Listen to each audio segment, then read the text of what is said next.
This is Hannibal here from the HannibalTV.com. Today we have somebody that should be in the WWE Hall of Fame, one Will of be. the all-time greats in wrestling, former rocker with Marty Jannetty or with Shawn Michaels, former new rocker with Al Snow, none other than the legend himself from the Party with Marty podcast, Marty Jannetty, who's looking Hey, great. what's up, bro? It's good to see you. Yeah, and now there's the newest rockers with me, Al Snow and Cal Hero. Um, they're tagging together in OVW, doing real good. And then when they bring me in, we do the newest rockers. So you got the rockers with me, the newest rockers with Al, or new rockers with Al, newest rockers with Cal. So we got three generations of rockers, and it goes pretty good. Now that I can walk again, my ankle's gotten good enough that I can walk and talk and do all that at the same time. Yeah, it's going to work out good for us. You need to get one of those AEW contracts that you get paid for wrestling like 5 matches a year now that you can walk again. I'll take one of those. Did you My hear, by home. the way, that the minimum pay for WWE now is 350 grand for the main God roster? damn. Oh, excuse my language. Sorry. Yeah, that's crazy. It's just like other sports too. The guys like Dick Buckus and then way back that were the badasses making 100,000 a year. The guys now start at 1 million. So yeah, 300,000 to be signed on it up with flat fees and flat rate. That's pretty damn good. Um, I know you like Jake the Snake Roberts, and I like him too. I've interviewed him. But, like, what do you think? He re-signed, like, back in March with AEW, and they haven't even used him once on TV. Like, yeah, wouldn't I you think love one of those contracts? I would, but it just would feel weird because WWE will always be my home. So it's like cheating on your wife, which I wouldn't know nothing about. But yeah, it's AEW. Money talks, bull stuff walks. We all know that. But I, at this point, would hold out because if I can straighten my act like I've done lately, I do believe WWE will come back around. And you was talking about the Hall of Fame. That's just a matter of time. I would try to keep my ass on the right track so it happens this next coming uh, Hall of Fame next year. That's a long time for me to walk a straight line, but I can do it. I've been doing it here lately, and feels good to do it. I just there'll be times, there'll be temptations. I expect that. I mean, in fact, I've done this before. I've quit drinking before, and I felt like a quitter. But no, I did good before. This time I got to do good all the way, not little ways. I'll get there. And I hate the people that say, like, they feel sorry for you when you've, like, partied all your life. I don't know how old you are now, but you're still alive. And I Yeah. don't know how many girls you've been with, but, like, you've had a dream life in some ways. That's why I laugh at people putting me down, like on my Facebook or even people commenting on the show.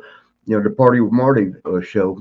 They generally are all good. There'll be one ass wipe, come through um, and say some stupid shit. Like, oh, he blew it. Blew it. Some 3 WrestleManias. I got 7 different action figures you can see back here. I mean, all the pay-per-views there were back then. Champion, Intercontinental Champion. We were tag team champions twice, actually. They took the one with Sean and I away. But I mean, those kind of accomplishments, and like you said, the ladies on the side, they're partying on the side. I mean, I lived a dream life. What are they talking about? What have they done? I did more in high school, accomplished more my junior year in high school than they accomplished their entire life. So and they're telling me how to be. So it's just like a joke sometimes. I don't want to be ugly to anyone, even to ugly people. Not meaning look wise, meaning ugly, personalities.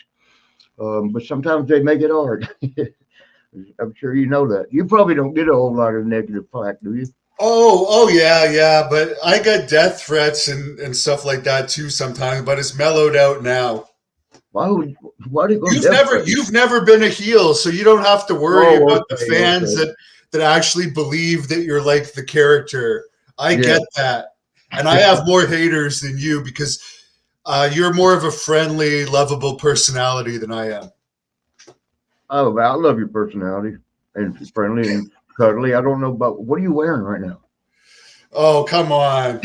Yeah, we talked about it earlier, right? I wear it every time. I do, yeah. Because people don't have to smell me.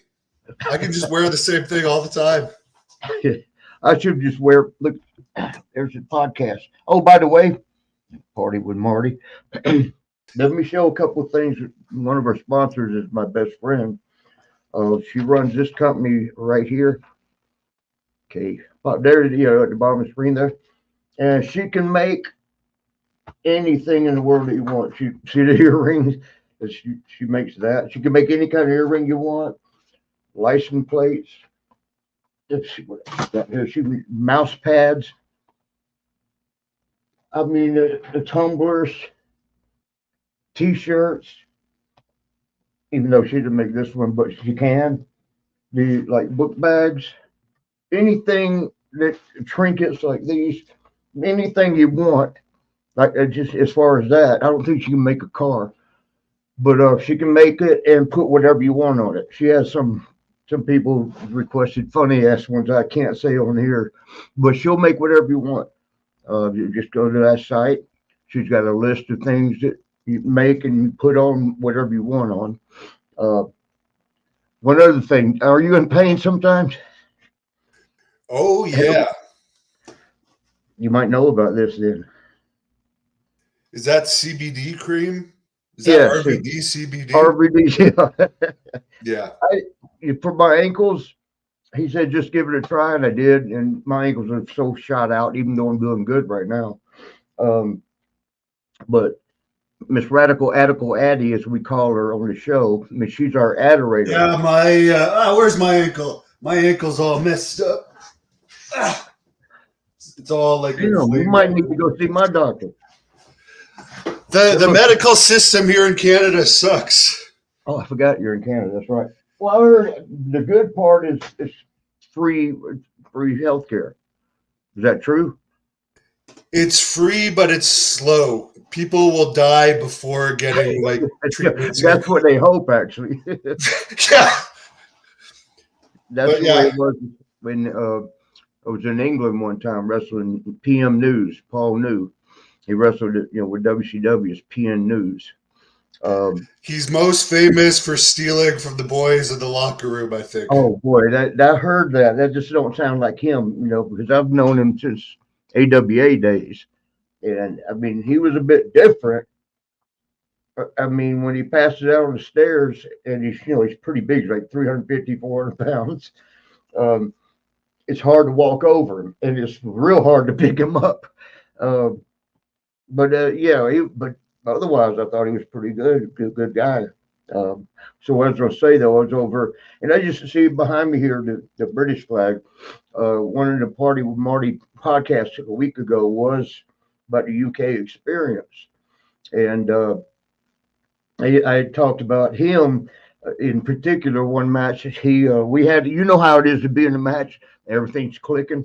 You ain't got to say anything to each other. It's clicking, it's going. You've become a oneness in there. That's what him and I were hitting on every cylinder. Bam, bam, bam, bam, bam. And so he threw me out of the ring. And by the way, let me just explain, this is not cocaine. I got some kind of sinus infection. They gave me medicine for it, and it made me worse. But he come over to the rope, the springboard over the top to the floor. I see him. I'm like, no, he's not. Because, you got to help break this 400-pound fall. And I'm looking at him. I'm like, I tried to give the look like, not what? But we were feeling it. And he came on over, and I caught him. Popped the shit out of his bicep, tore the bicep. And later another one. So it's just, there was some of my best memories from the UK. I have a lot of good ones. women included. But we don't need to talk about that. Is it true? Now I really don't care if girls shave or not. Is it true more girls keep themselves unshaven in the UK? You'd be an expert in this. Why I don't lick armpits. No, I don't mean there. I don't mean armpits. Well, the ones 25 years ago when I was there would have racing stripes or landing strips, whatever you want to call it. But the last time, yeah, they've caught up and shaved. But armpits, if you go to Germany and a couple other places, they only shave the armpits. And that's why I said, I don't lick armpits. Yeah, I heard PCO tell me that Quebecer Pierre that some of the wrestlers, when you guys did UK tours that didn't like hair down there, would actually give them a razor and tell them, Oh, "Hey, go boy. to the bathroom first." I tell you what, though, I don't know if I should, but I will. No, I won't. I won't tell you that I was in Australia one time and this girl came up to me in the club and she put some necklace beads on me. And I was like, okay, thank you. And one of the guys from Australia said, that's not good. She's a New Zealander. They believe in voodoo. If you take that off, it's going to be bad luck. So I was like, I ain't into that, but I ain't going to chance it. I asked her to take it off. She goes, I'll take it off if you go home with me. I said, well, can you come with me to my room? I ain't going somewhere I don't know in Australia. And I love Australia, by the way. I love the people there.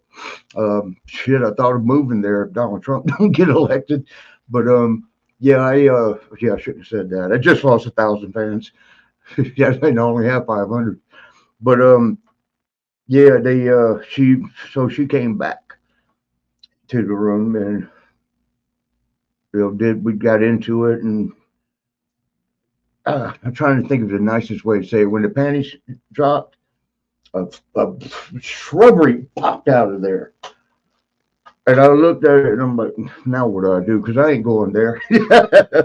I don't even know if I can penetrate that much hair. And so I just had to talk her out, talk and rub her and do all that shit till it was right near bus. Get on the bus to go. And I said, oh, sorry, I got to hurry up and go. Got the hell out of there. But you're talking about a rainforest of hair, man. Springboard. I mean, push your hand back. Okay, that was horrible. Sorry about that. Well, speaking of Virgil, someone's asking about Virgil. He could have just pounded right through that with what he had. Any thoughts on his passing away or memories of him? Yeah, I loved Virgil to death. I mean, he was difficult to be around but it was beyond not having a filter. He just said the most stupid things. He would I'll give you an example. We was on the plane one time, and one of the stewardess, pushing that little trolley cart, giving out the Cokes and popcorn or whatever they give out. And she was sniffling and crying just like I am, sniffling, not crying. But she, she had her head out. She was disappointed when she got by Virgil, which we're both in aisle seats. I'm across from him. He goes, "What's the matter? What's the matter, honey?" And she said, I'm my boyfriend. And she goes, he ain't got a big dick, does he? God damn it. I mean, he said it out loud. Everybody in the vicinity, near vicinity, heard that. I can't holler across the car. Virgil, please. Oh, you ain't got a big dick like me. You need me. I'm like, gosh. And he he would embarrass you. One time I was talking to a girl, I don't know if I should say Jasmine St. Clair's name, so I probably won't. But she came to do a taping of XWF in Tampa. XP. Was that the Brian Knobs and Hulk Hogan company? Yeah, yes. Yeah. And she came there, and I saw her, and I had got offered a big amount of money to do a 3-set porno. And they wanted the theme to be what wrestlers do after the show, or make it like that. And I thought about it because it was a good chunk of change, a lot, because guys don't get that much, in that business, because they all do it for free if they want. Yeah, if I can fuck her, yeah. Sorry about the language, but yeah. So she came up. I saw her. I knew that she was the girl that had done 300 guys in one I don't know how they go in a 24-hour period, but she had broke the record getting 300 guys at one day. I guess they would. And so I knew that. And when she walked up, I told her, I said, I had an opportunity myself to go into the industry. My brother talked me out of it. Gino said, that's there forever. Don't do it. And I needed money at the time. I was like, they're going to pay me this much. I think it was 150,000 for 3, which they don't pay that. But this was going to hit a wrestling crossover crowd for them. And they expected to be big. So when my brother told me that, I'm like, nah, all right, never mind. But so with her, when I saw her, I told her about it. I said they was going to do a wrestling thing, and it was going to be themed after. She said, yeah, I know. It was going to be with me.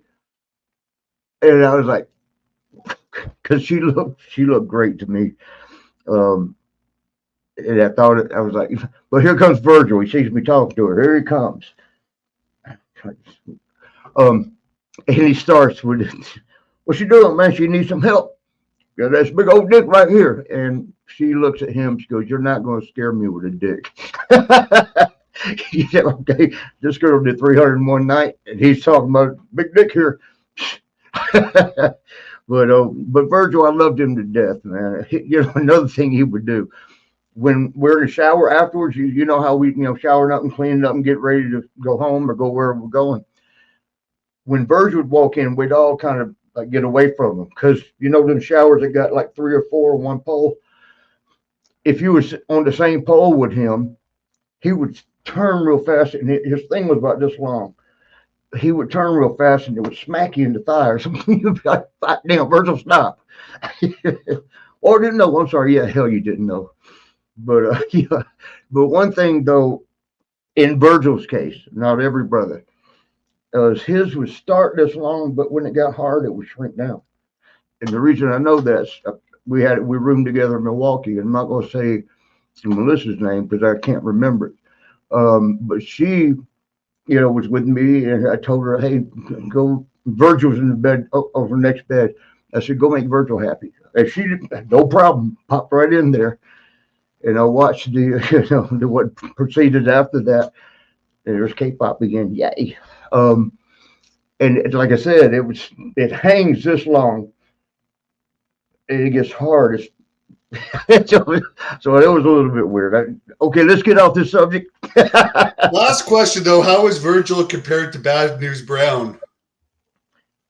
Downtown who? Bad News Brown. Oh boy, that was and they were in the same shower. If they were in the same shower together, they already knew get to opposite ends of the shower, or they've been having a lip and sword fight. Yeah. How'd you know about the Bad News?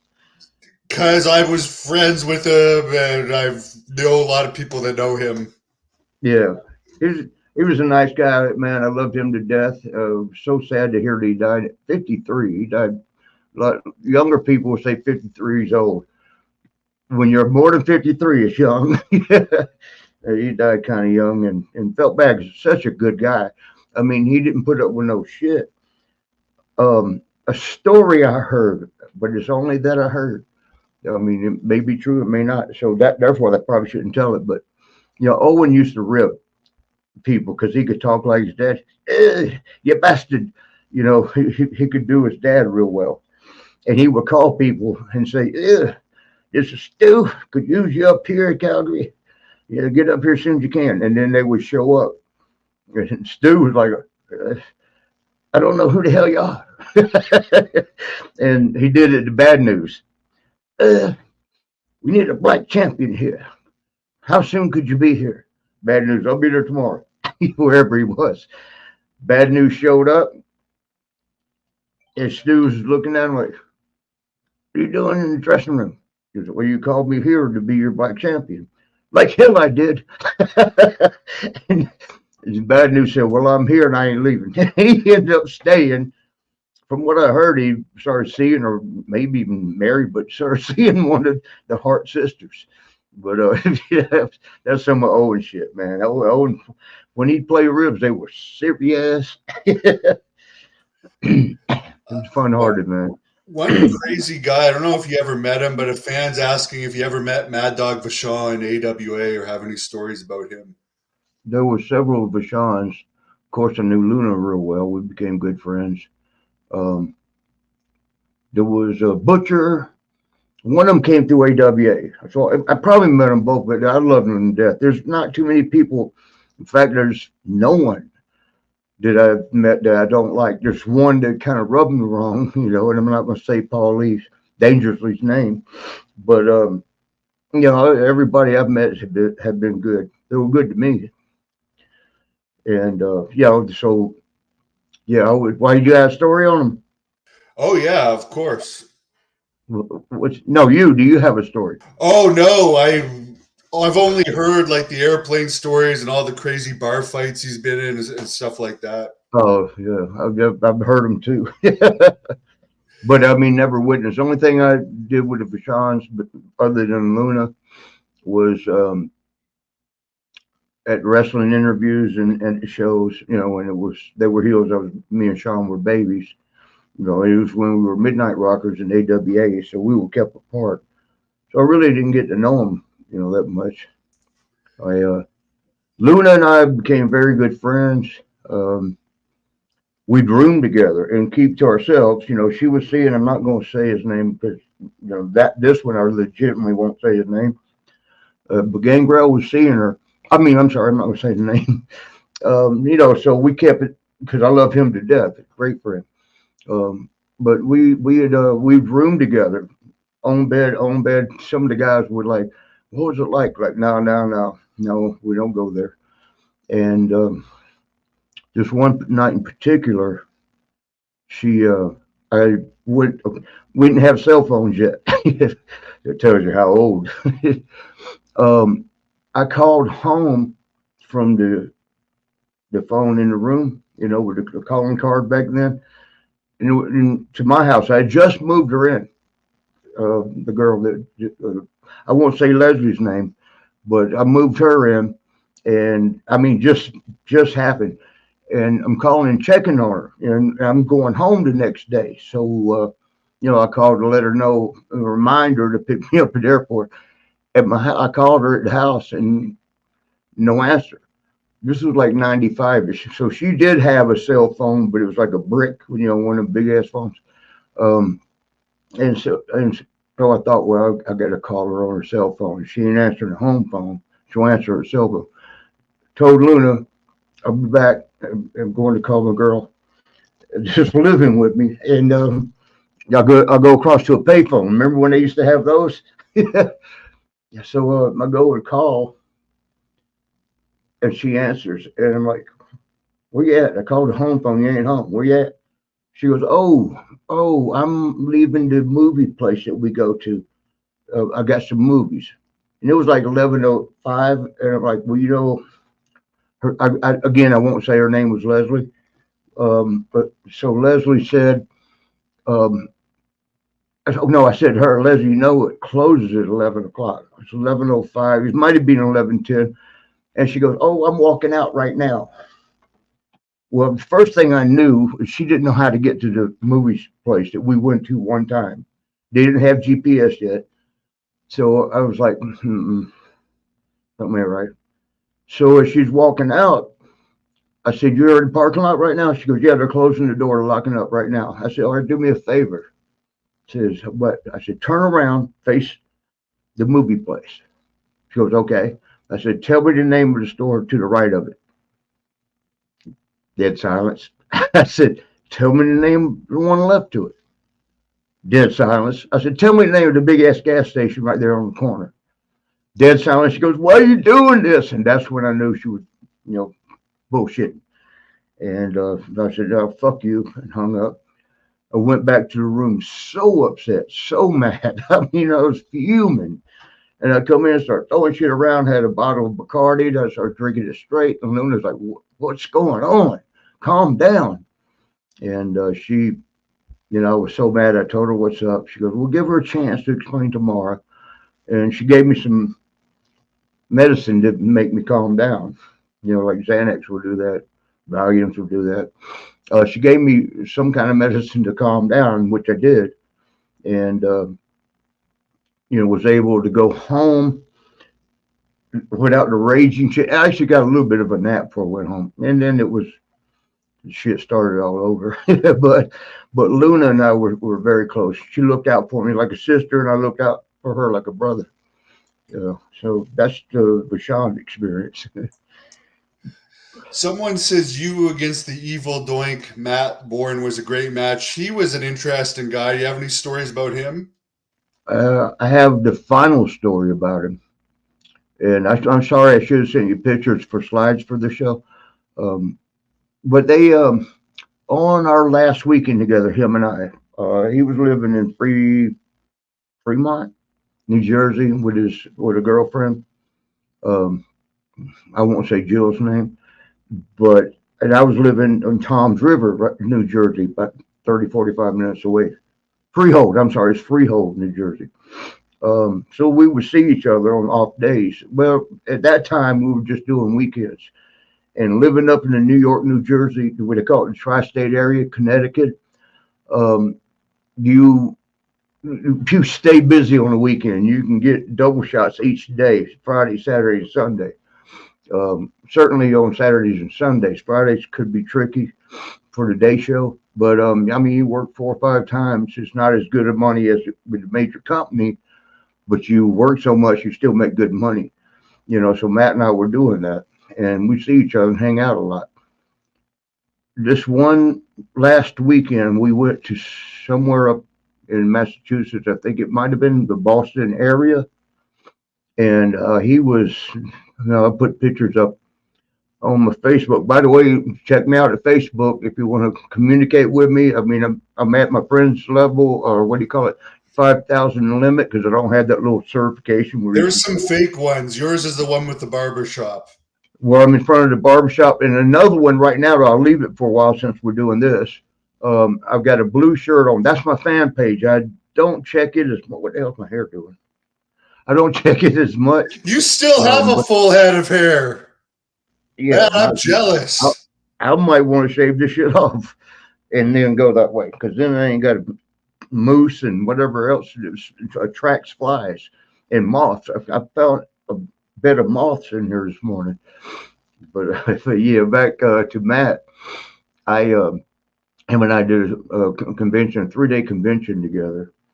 And we really partied it up. We did all the things that you do when you're younger and partying. I say younger, it's like 10 years ago, 12, 10, something like that. 8, 12, 10, all the same. It's an area of time. So for the first 2 days, obvious reasons, we didn't sleep.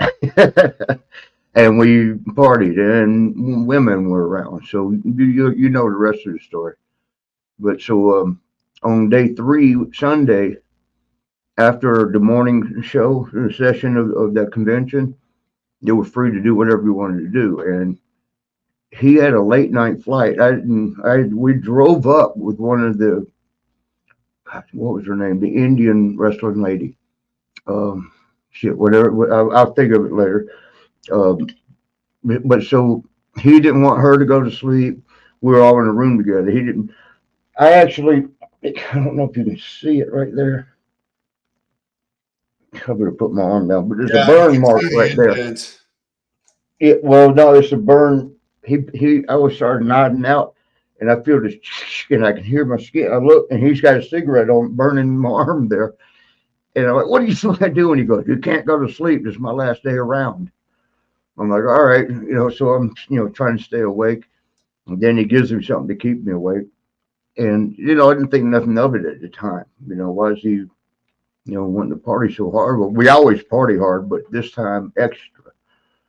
And then when it was time for him to catch his flight, he called me over the corner of the room, and he handed me, the bank bags, zipper thing where you put money in and deposit. He handed me one of those. He goes, "I want you to have this."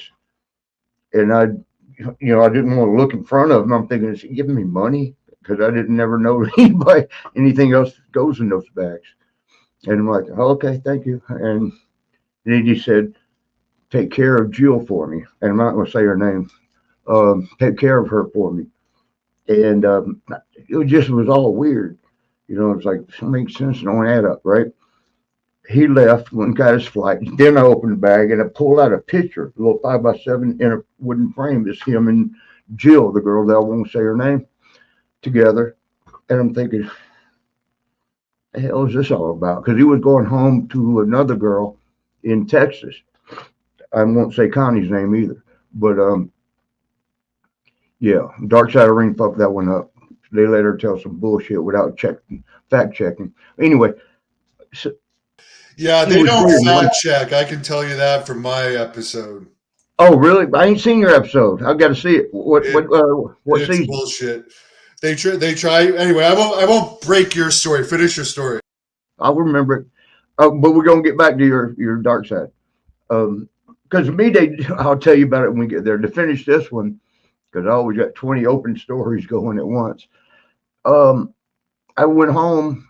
I was with my roommate Jimmy, the Brooklyn boy, um, and I showed him the picture, and he knew Matt pretty good too, because we all partied together up in Freehold.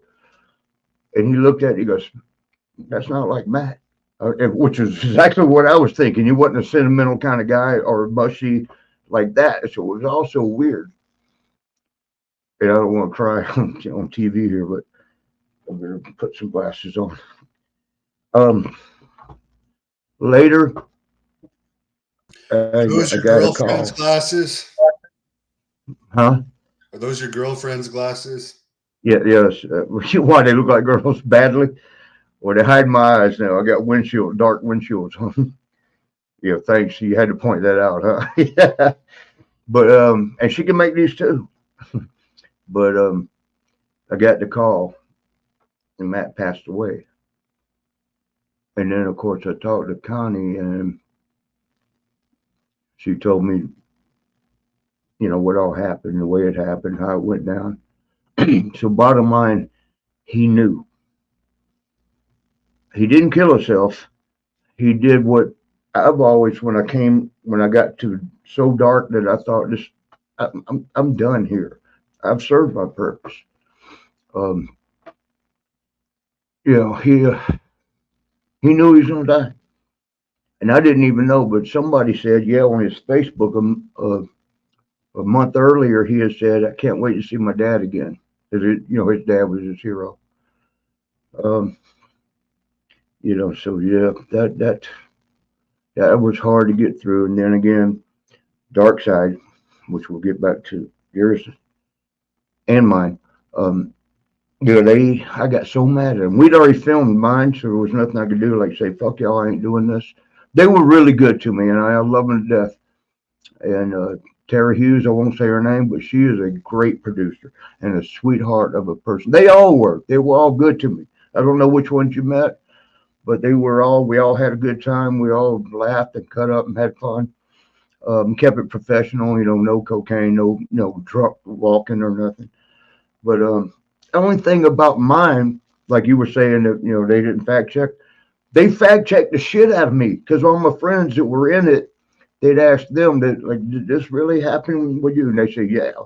They would confirm the story. So they were fact checking me. But then this girl named Karen, who was somebody I met when my first year in wrestling, and we stayed friends forever until this aired. She was sitting there telling shit that was like, she talked about the Sean fight. Me and Sean had a fight in Denver, and Sean, didn't do well. To say, just to put it, I don't know, in perspective is the right way to say it. But she talked about, yeah, and Sean pissed him off. Sean pushed him and he fell through the window. So what she was doing was confusing the barbershop window with real life. Because no window was involved with me and Sean, and she wasn't there. It was in Denver, and she lives in St. Louis. Damn sure wasn't going to fly her anywhere, and she damn sure didn't have the money to fly anywhere. So for her, I'm sitting there watching like she wasn't even there. She's telling it like she's recalling it. Then they went in the hallway, and Marty got him down and was just beating him up until we pulled him off of him. You wasn't even there. How are you coming up with this shit? And then I got upset about. Y'all fact checked me, but didn't fact check that bitch. That bitch, and she had the nerve to say 99% of what comes out of his mouth is not true. He's just doing it to entertain you. 99% of her shit. In fact, I only know she got 1% true.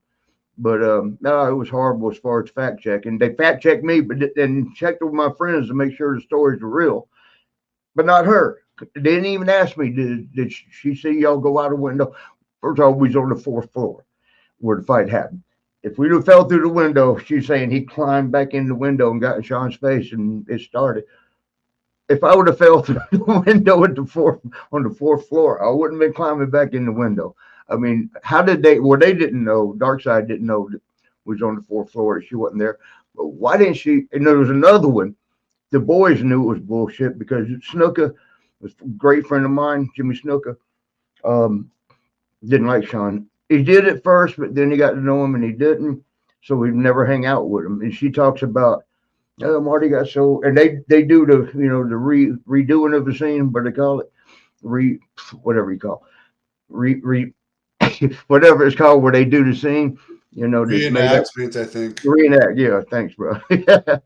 They reenacted that scene she talked about, oh, he had so many pills, he passed out on the floor. I couldn't get him up to get him in the shower. And it showed a pill bottle of pills all spilled everywhere. Never happened. Never happened. You just showed I can do bad all by myself. I do not need any help. They were helping me.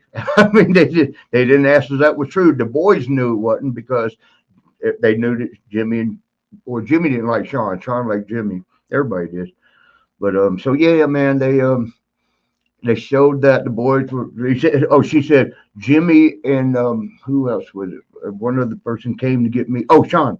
Jimmy and Sean came to get me up off the floor and wake me up and shit. Never happened.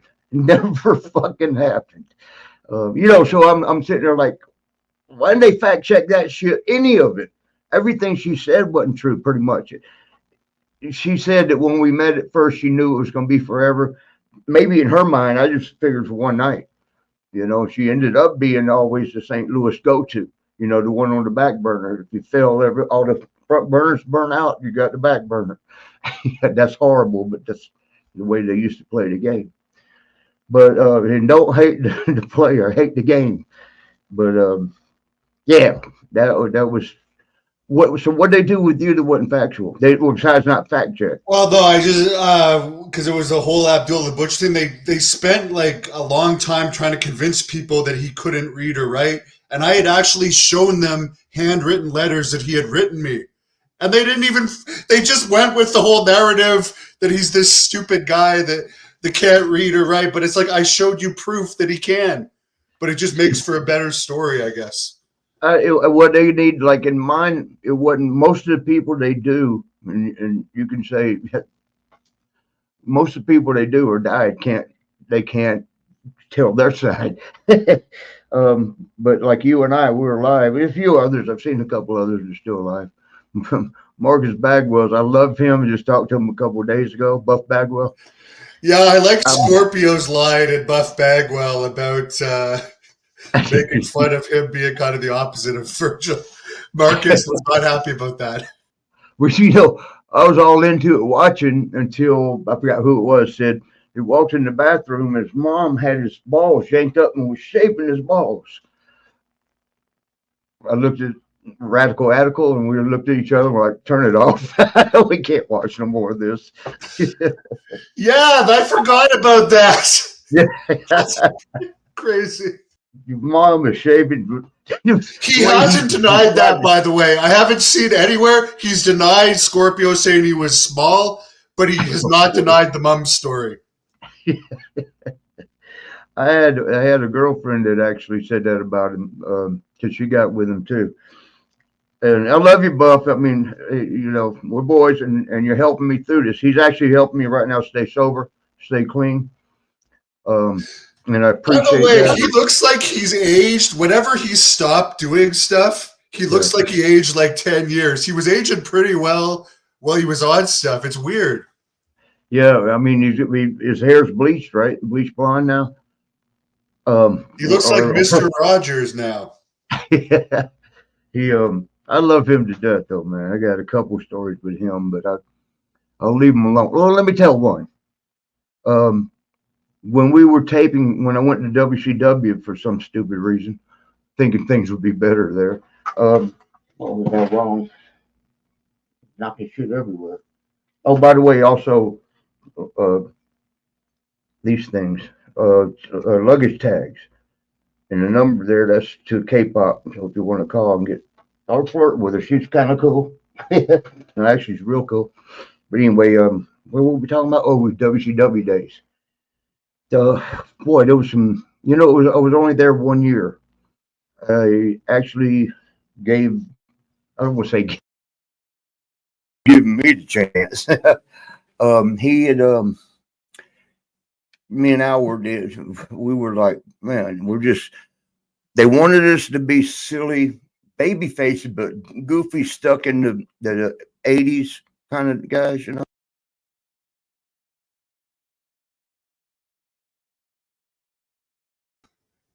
We lost your sound for some reason. We can't hear you for some reason. We can't hear you. Oh, damn it. Buff Bagwell's somehow hijacked this.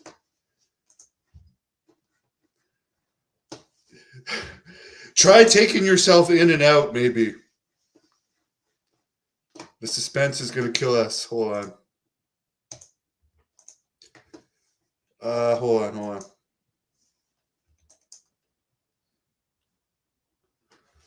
You muted yourself. Unmute your mic. It says here you muted yourself. Tell your girlfriend to unmute your mic.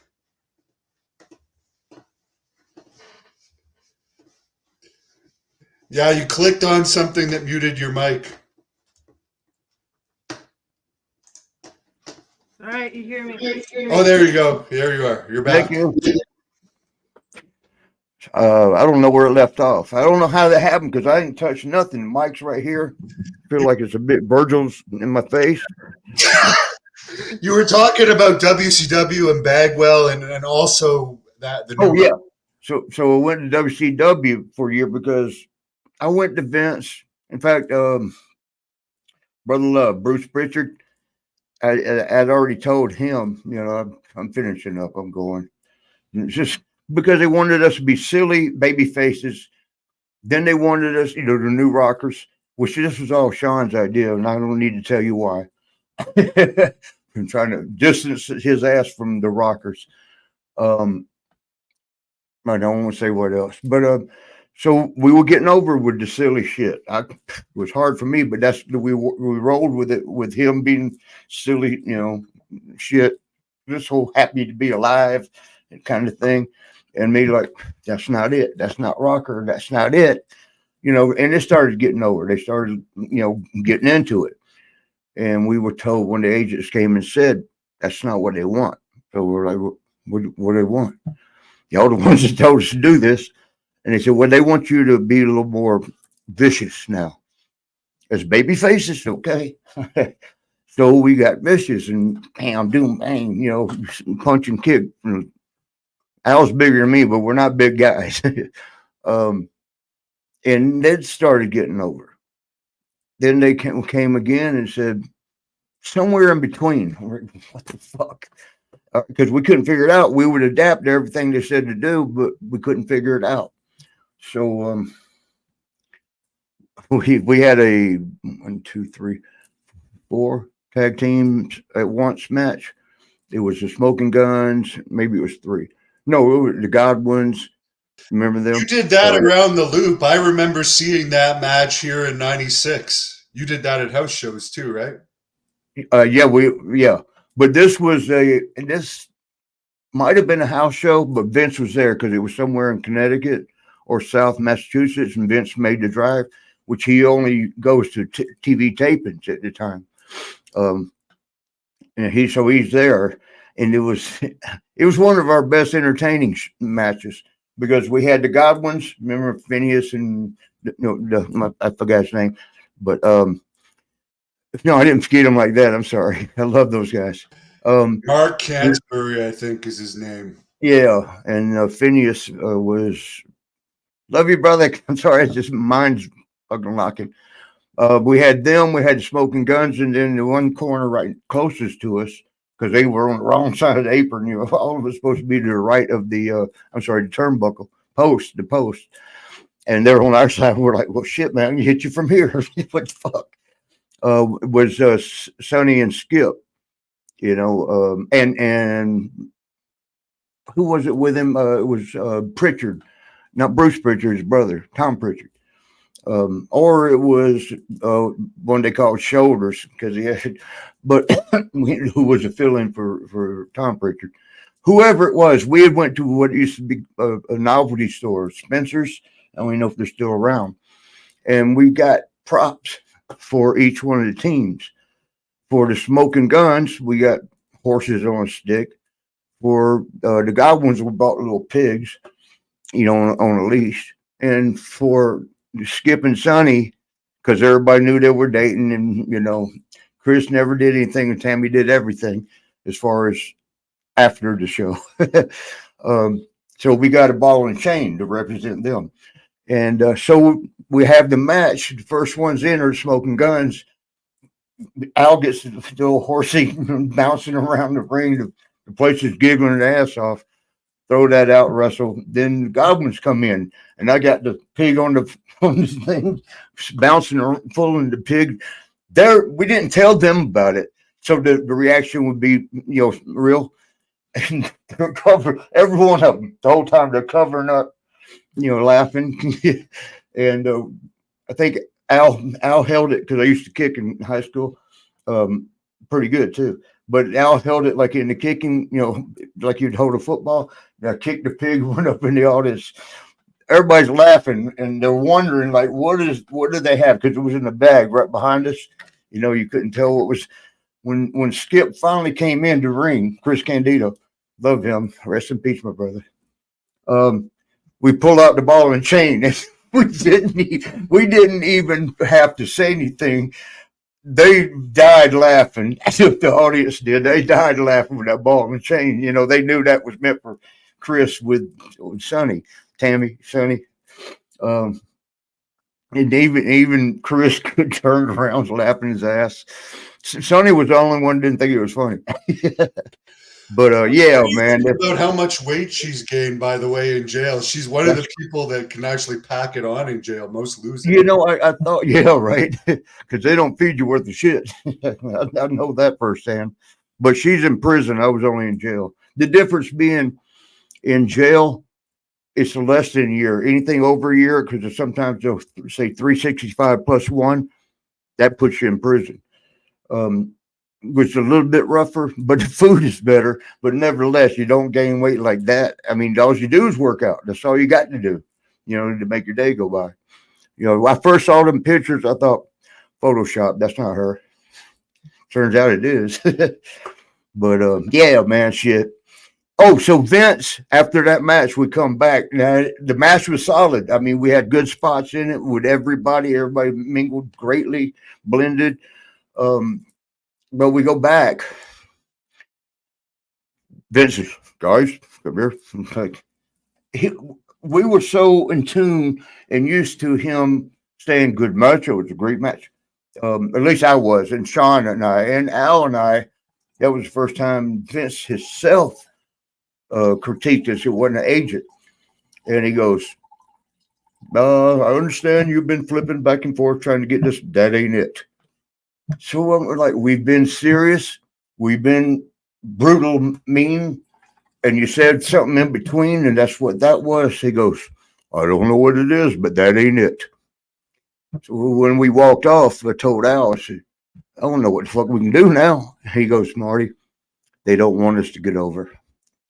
Then the ding, ding, ding, the light came on like, motherfucker. That's because that was correct. They didn't want it getting over. It was supposed to, well, I'm not going to put Sean down. I love him to death. But anyway, yep.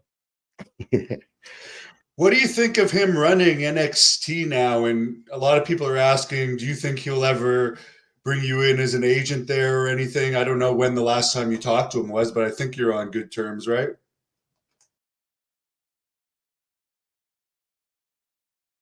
You muted yourself again, damn it.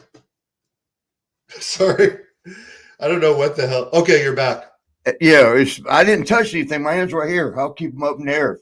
Hands up. Yeah, maybe it's something else. Are you packing like Virgil? Yeah, it's not hard, or it would be. Wait, what? Did I tell you I got a tattoo on my down there? That sounds like that would be incredibly painful. Well, it was because it says okay, until it gets hard. Then it says Oklahoma City, Oklahoma. So yeah, it did hurt a little bit. You're talking about partying with Matt Bourne. I know you partied with Piper, Snuka. Who could do the most and not go crazy? Because we know that you can actually lose your mind partying like that. You muted yourself again. There must be something wrong with your computer. I would unplug it, but then we get the video. The shit here. Sorry, yes. It's all right. Is it working? Okay, I'll watch for that light to come on. It says it like mute. It pops up on there. I ain't touching nothing. My hands are right here. Virgil's piece is right here. Yeah. You just put his face on that. But yeah, anyways, between all those guys, I mean, I'm sure you've partied with the Berserker too. And guys, oh, you just muted yourself again. This is a joke. Yeah. Okay, you're back. So make sure that's plugged in good because it's say hi to everybody, Miss Radical. Miss Radical was asking about her. Oh, there she. Hey. See, she's gorgeous. Why is anyone feeling sorry for you? What the hell's wrong with people? You're muted again. You're muted again. Okay, I got it. Okay. I ain't touching nothing. I'll lean back. What Fat Joe say? Lean back.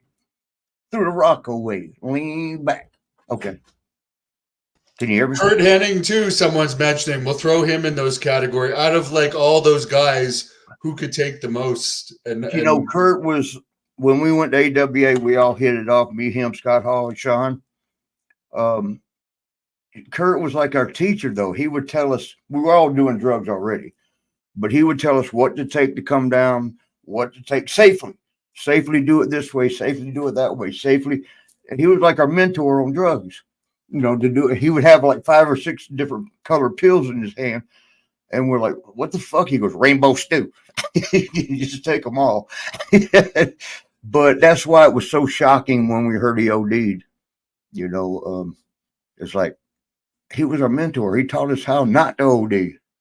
But yeah, man, Kurt was, he stood up for the boys. He got behind the scene with, you know, as an office guy in WCW and WWF at the time. WWE, we'll just stick with that. He was always for the boys. Yeah, he got up into upper echelon of business, stayed for the boys. So everybody loved Kurt so much. Everybody. He looked out for the boys. One of my favorite ribs he did when we were in WCW, him and I were very close. He came over, he said, Marty, watch when they turn the lights out tonight.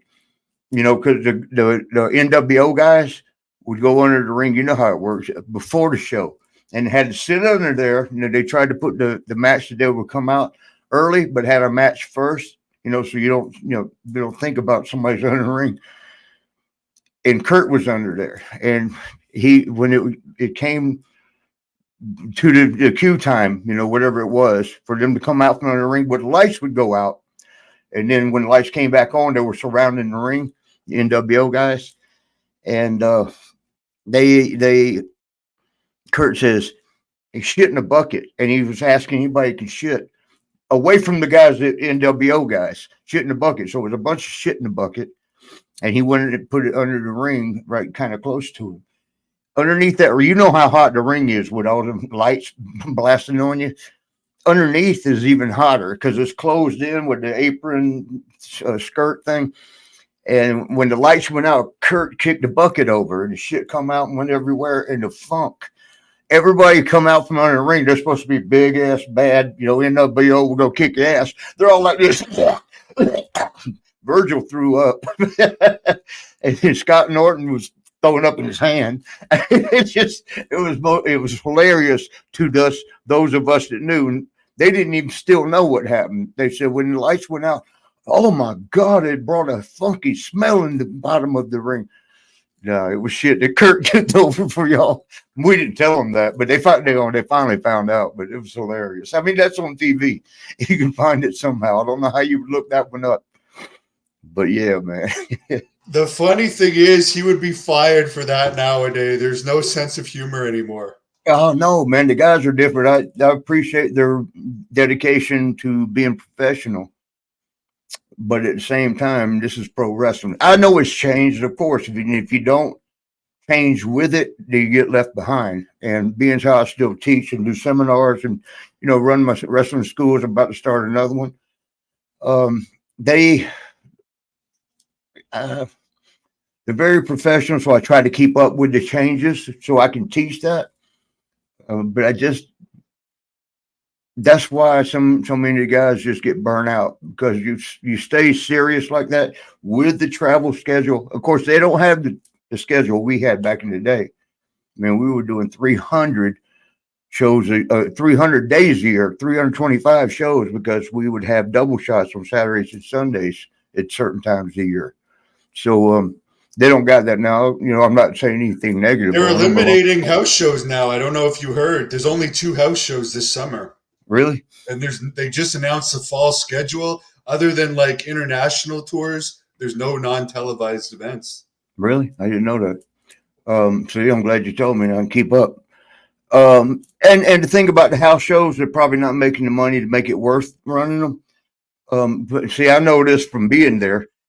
When they go to a building and they set the cameras up in such a way that it looks solid, it could be 10,000 people. And on the sign, the marquee outside, they'll put sold out. So it looks good for, next time they come here, we're going. They pull the curtains up. There's a rail with the curtains that block off the back half of any kind of event. They pull them up for all the people they got. There's a whole another half of arena behind the curtain, to make it look sold out on TV. And it looks good, but, knowing the deal, the curtains are pulled up way up on the little trolley thing, way up. And you look through them curtains, there's a whole damn back end of the arena. They could put another 10,000, 15,000 people. But, yeah. What else can we talk about? Well, one guy I know is Rick Rude. There's a lot of mystery around his death. Do you have any insights on that? Honky Tonk Man said it was like some type of injectable Viagra gone wrong. Yeah, I don't want to say nothing bad about Rick. His family might hear, and there's nothing bad. And I think it might be known that he had testicular cancer. So he was down to one ball. I don't know that. I never ball checked, but he was down to one ball, and we heard the story that most of us got. He died from cancer. Whether that's true or the injectable Viagra, I don't know. Only thing I know is what I just said, and it could have been something different.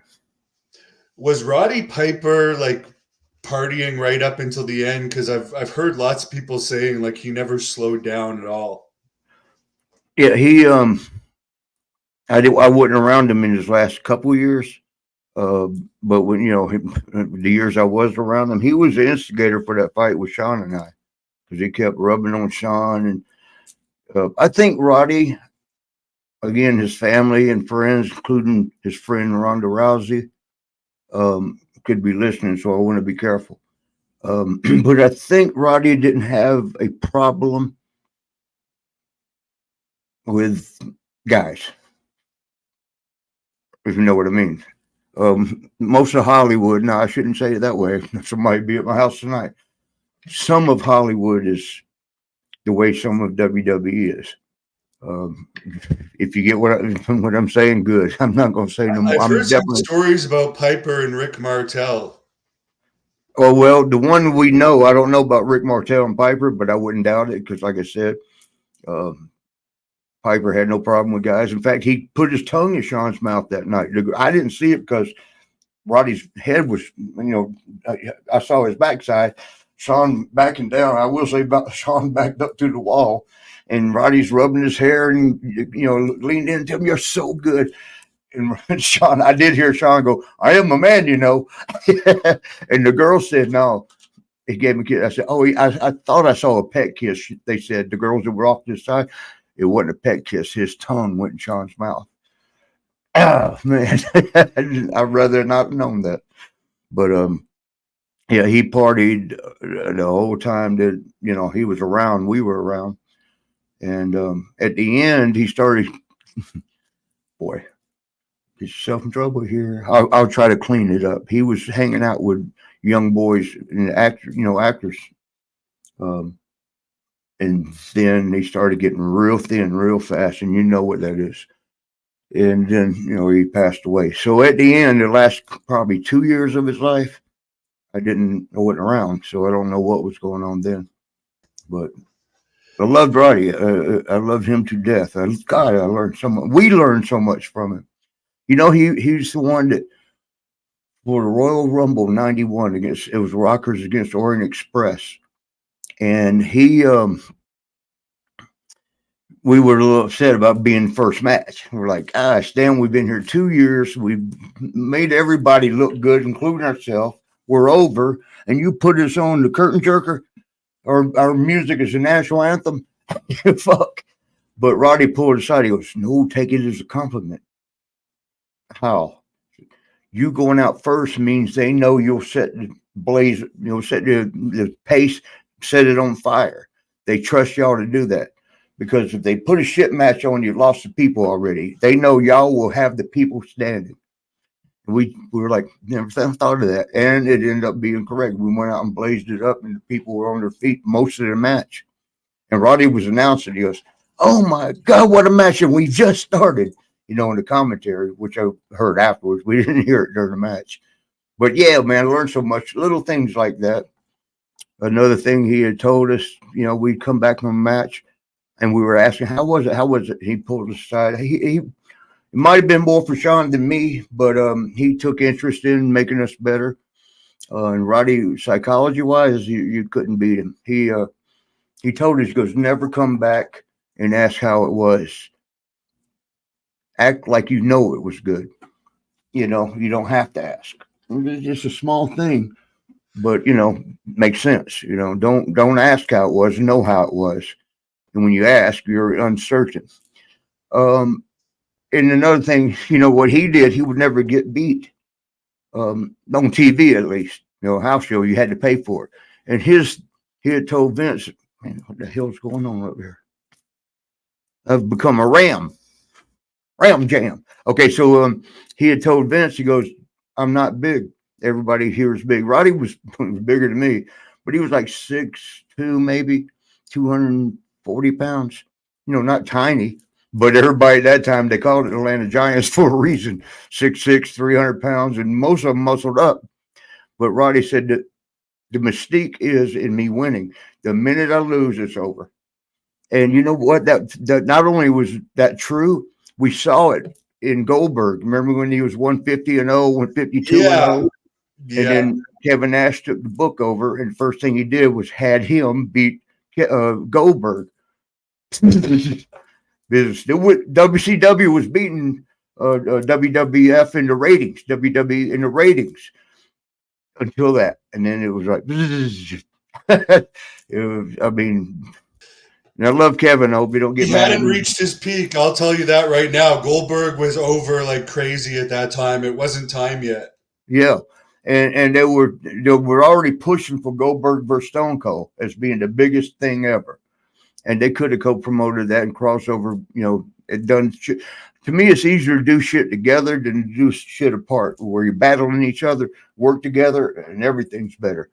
I recently, a guy, friend of mine, right up the street from where I live now, about 30 minutes at the max, wanted to help out with the podcast I got, the Party with Marty podcast, and not take it over, but just help, with certain things.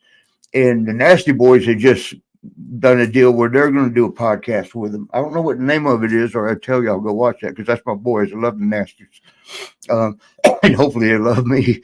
But I think they do because we talk a lot and we hug up when we see each other. But so Sags, the dark haired one, he told the guy, I won't say Eric's name, but he told him, um, no, that don't do his. Talk about mine. Don't mess with his. And they called Knobs because him and I talked a lot, and told him like, hey man, if y'all don't think that's a good move because of it'll put too much work on them because you know better than anybody. This shit is work. It ain't just turn the camera on, sound on.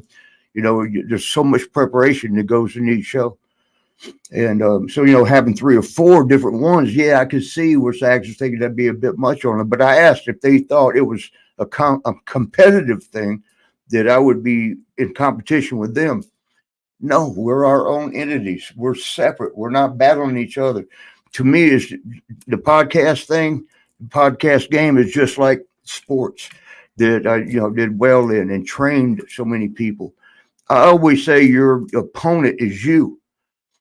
Don't worry about what everybody else is doing. Do better than you did yesterday, and that's a win. And do better tomorrow than you'll do today.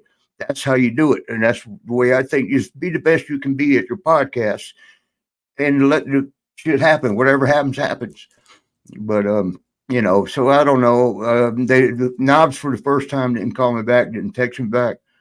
I think he probably was like thinking, "Oh man, I don't want to tell Marty."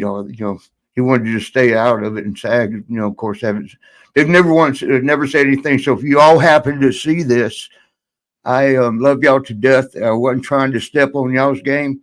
And what you just heard right here, it's not a competition. I'm doing my thing, and I'm gonna do as good as I can. Y'all do y'all's thing and do as good as y'all can. It ain't MJ versus the Nasty Boys, but I respect your decision. I think SAG, you were thinking that there's too much for him, and I agree that could be true because it's a lot. I'd blame it on Sags. In my experience, I know you probably are friends with him, but he's an asshole in my experience. Knobs is nice. He can. What's funny? That's what everybody says until Knobs gets drunk. Yeah, Knobs could be fun when he's drunk, but yeah. He goes overboard. In fact, that's what happened the time Sags was trying to throw, what's his name that was a shoot fighter? Ken Shamrock. Ken Shamrock, was going to throw him over the balcony after busting him up a little bit in the room. All because I guess Shamrock had punched Knobs, and that's a no-no with SAG around. Yeah, man. I love them to death. I hope they do well. I got to do my thing. I ain't focused on beating nobody's ratings or views or whatever. Yeah, I didn't even hear that they had one, but yeah, it's better to build and collaborate. Yeah. Than not do it. I didn't even heard. You just gave them a plug. That's how little. Like you're actually helping them, so you don't hold any animosity. Yeah. All right. Was asking. I'll wrap this up soon, and we can do this again another time. This is going to air on Party with Marty as well. But someone was asking if Pat Patterson ever hit on you. Douglas was asking that. Pat respected me enough that he never even tried. Now, he tried with all the people around me. I won't mention my tag team partner's name, one of them.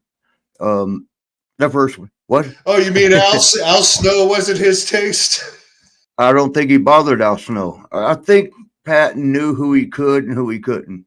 And he was respectful of that, which, I love Pat to death. Rest in peace, Pat. I love you. Whatever his thing, that's your thing. As long as you don't push it on me, why would I care? I got my life. You got yours. And I think that's the way we should live. When the Beatles sing that song, live and let live. I have to ask you, I know you're new Paul Roma. I met him recently and had some interaction. He seems just like a total... You're nice about everyone, but he seems like a total asshole. Was he his own worst enemy? Could he have gone further if it wasn't for his personality? Who? Paul Roma. Oh, Paul. I love him to death. He's just boisterous, very loud, comes off as cocky and arrogant. Um, and he don't have time for the little man. I'll put that there. But I mean, him and I mean, we love each other. Yeah, but I mean, like, I could they put him in the Four Horsemen. After meeting him, I could understand why the Four Horsemen didn't like him. It's like, Well, it wasn't even that they didn't like him. I'm sorry, I didn't mean to cut you off. It wasn't that they didn't like him. It was not a good fit. I mean, that Four Horsemen was iconic, and then you throw in a mid card guy. What happened?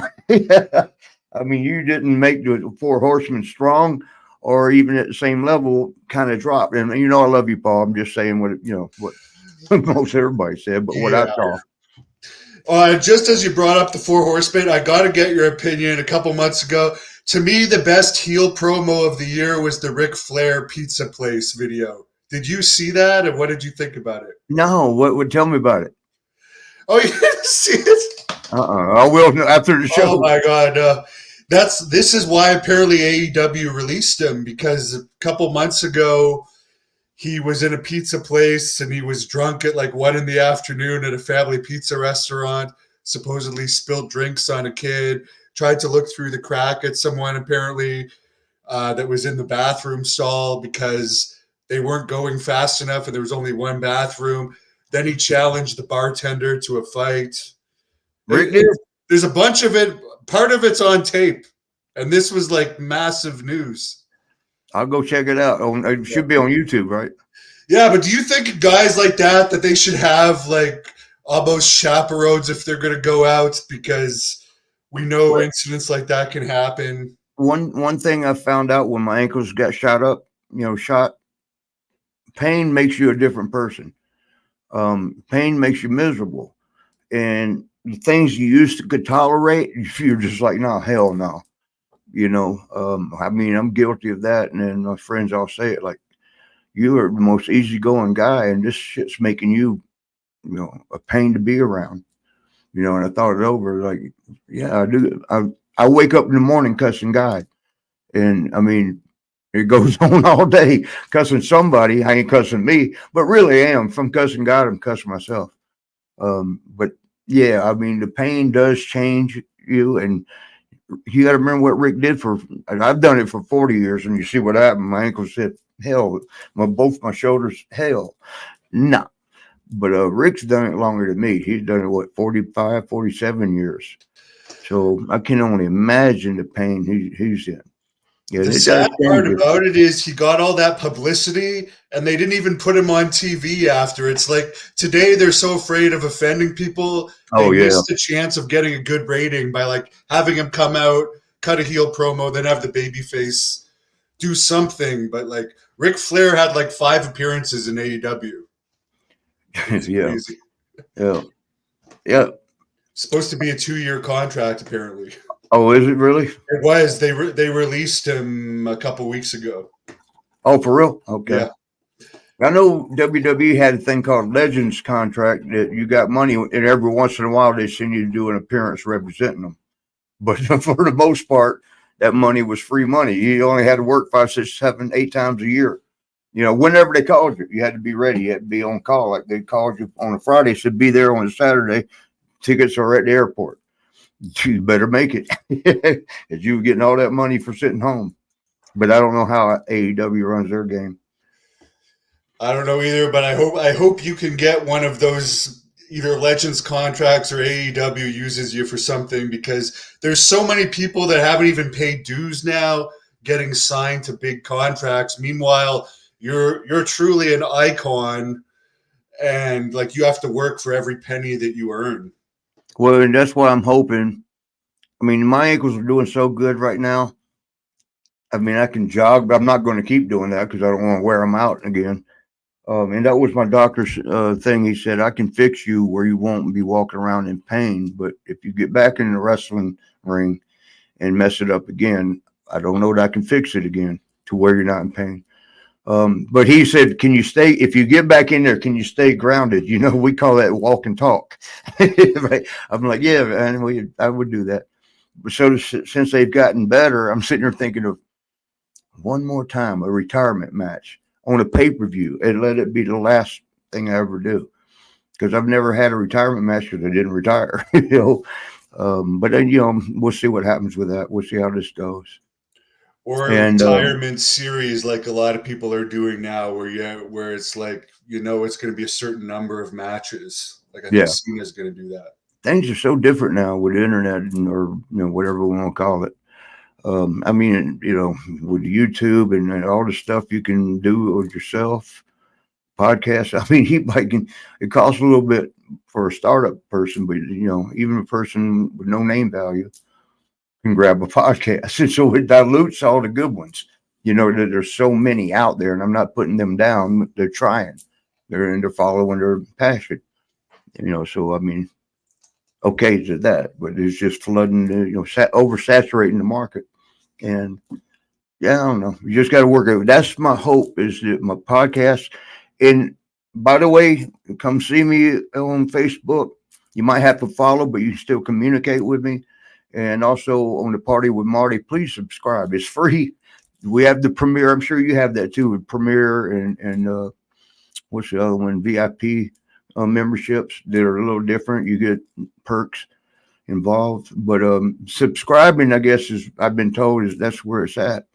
Um, you know, we gotta need some more subscribers. We need more subscribers And you because do a podcast a week, or how often do you every pod? Thursday night at 10 p.m.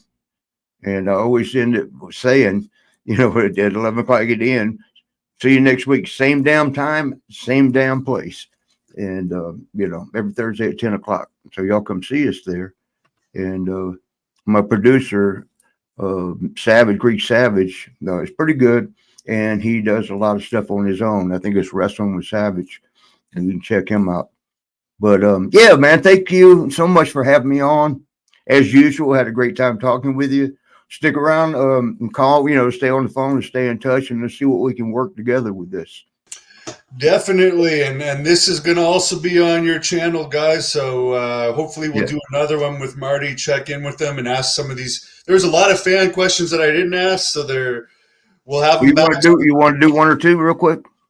Or is it over the limit? I'll do one good one here. Someone Okay. tipped $5. He wants to know if you ever team with Coco Beware. And by the way, did you see the Coco Beware versus Roma fight? No. Was it worth watching? I don't know. It was around the time you were there, so I don't know if it happened. I didn't see that.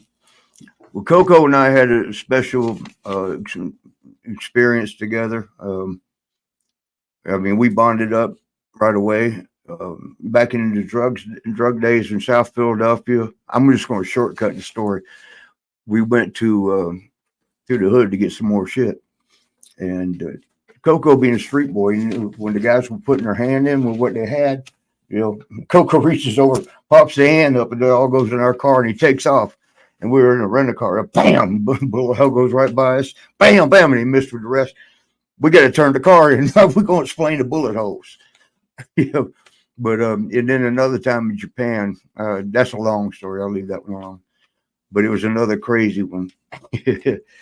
But yeah, I love Coco to death. Well, now you got to tell the Japan one. You can't just leave us hanging like that. Finish last thing. Tell us the Japan one. We're in Japan where they don't. It's called gaijins. Americans are called gaijins.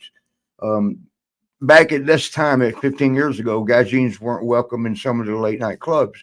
You know, we had to wait till after the show in Tokyo.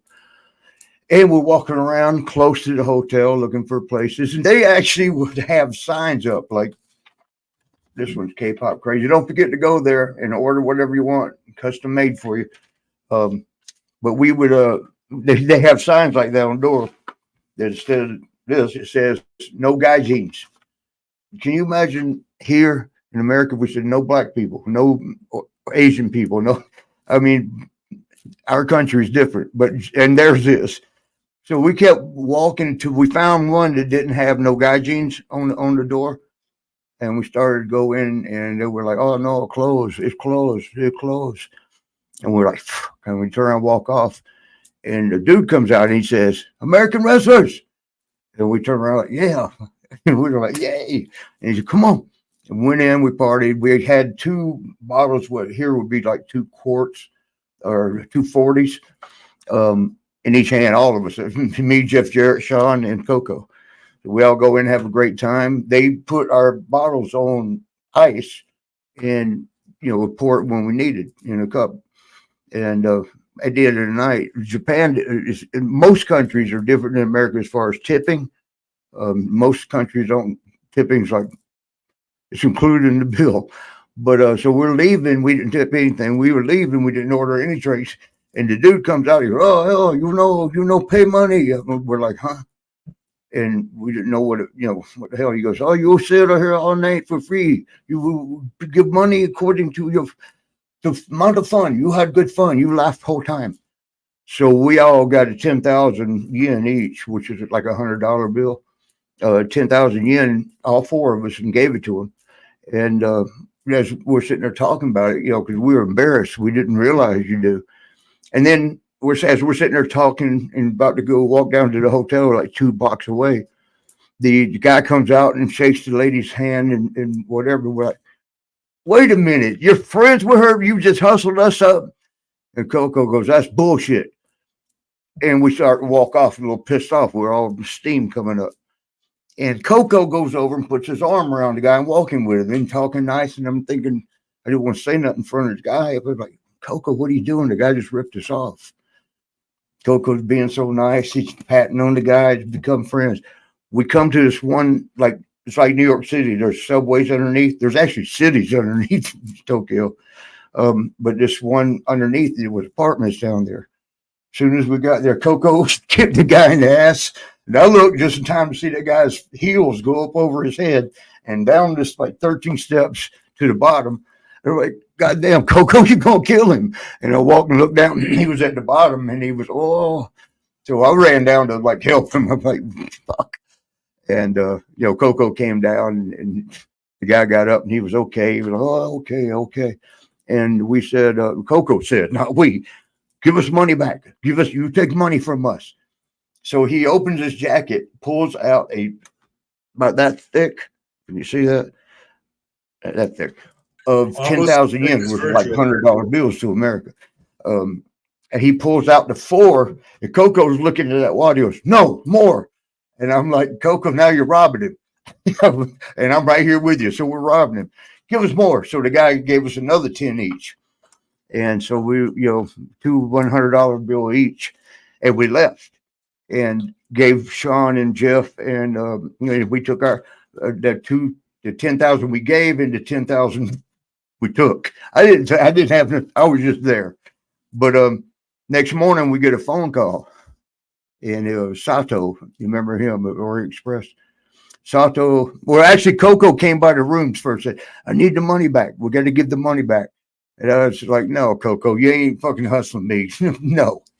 And all the guys thought the same thing. And so Sato called up and said, "You guys need to come down." Oh, okay. Now we're taking it serious. Thank God Haku was there, because he's very good with their culture and traditions and all that. It saved us really, because he said the guy took advantage of us not knowing customs. Sato says, "Marty and Coco and Jeff and Sean, you guys need to get together, buy a present, and say sorry, because the guy doesn't want to get police involved." And we were like, "Look, man, the money back, forget the rest." And he said, "Marty, the guy you pushed down," I didn't push him, "the guy you pushed down the stairs was the vice president of Sony." You talk about GAT, God's amusement toy. I always say it. How can you be in a city with 13 million people and one person at 2 a.m. in the morning that you push downstairs and take money from is the vice president of Sony? We gave it back, bought a box of cookies, and everything was good. Yeah, you wouldn't want to end up in a Japanese jail. No, because the Japanese mafia, that was another thing. Coco was so funny when he was telling him as he's taking his money. He's got the bird watch on, of him. He goes, "Japanese," and he's black, right? And I'm white as can be. "We not American wrestlers." "Why'd you say that?" "We Japanese mafia." Coco, neither one of us looks Japanese. Pull my eyes. Oh, I'm sorry, I didn't mean to insult in a way. But you know, hell, they're like that already. That's the way I look like when I'm drunk. I don't drink no more. But yeah, man. No, Japanese mafia, and he's wearing the damn Birdman on his watch. It's like, if the guy didn't know before, he damn sure knows now. They were able to find what hotel we was in. But yeah, good times, bad times. Yeah, you need to do a book. Yeah, I know. It would give you something to plug on your podcast to make extra money. And can put in the background, see it on my studio here. You see in the back, I got some rocker stuff. I got the British flag. Loved on my time over there. Got the Australian girls that we played with that tour. You know, a bunch of wrestling stuff, and it's actually all around the room. Next time we do something, I'll aim the camera different. But awesome. I've collected a lot too, as you can see. I don't want to say I love Scott Steiner to death, but that wall matches his interviews. He does very well. He does very well. I meant promos, like. Oh yeah. Yeah, his promos when you got to do a, you know, he finally caught on a bit at WCW, as Big Papa Pump, and you know, he had catchphrases to save him. I'm your hookup, Big Papa Pump. You know, and so are some other things he would say. But yeah, all right, Brad, we did 125 minutes. No, yeah, I was only expecting an hour, but you went nuts. So I'm sorry.